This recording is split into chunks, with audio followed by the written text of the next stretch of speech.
Hello, dear listeners. Today we'll be discussing the social and cultural impacts of the Industrial Revolution. We have some very valuable guests in the studio. My first question is for our historian, Zeynep. When and how did the Industrial Revolution begin? The Industrial Revolution began in the mid-18th century in England. The use of steam-powered machines and the rise of factories completely transformed production. This process quickly spread throughout Europe and the world. Okay, thank you, Zeynep. My next question is to our sociologist, Ece. How did the Industrial Revolution affect social structure? It changed society entirely. There was a massive migration from rural areas to cities, and a new working class emerged in urban centers. Social class divisions became more pronounced, leading to social issues and the birth of labor movements.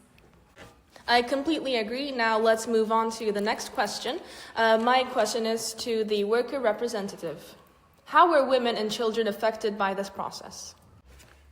At the time, women and children had to work in terrible conditions for long hours with very low pay. There was no safety, no job security. But over time, these hardships led to the rise of workers, movements, and demands for rights.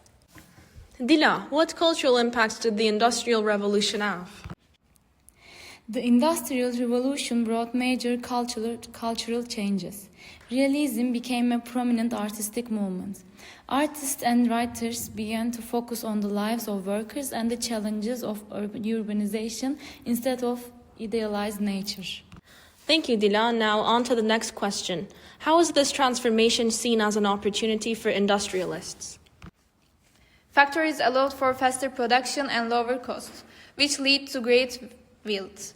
But it is also true that worker rights were often ignored. Today, we are more aware to need for ethical and sustainable production. I'd like to direct this question to all participants. How do you think the legacy of the Industrial Revolution continues today? The foundations of the modern economy were laid during that period.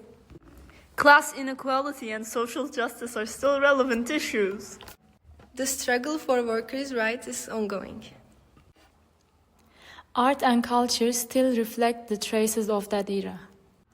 Today's industry is shifting toward a more conscious and eco-friendly path. The Industrial Revolution didn't just change machines, it changed entire societies and ways of life. Thank you to our guests and our listeners. See you in the next episode.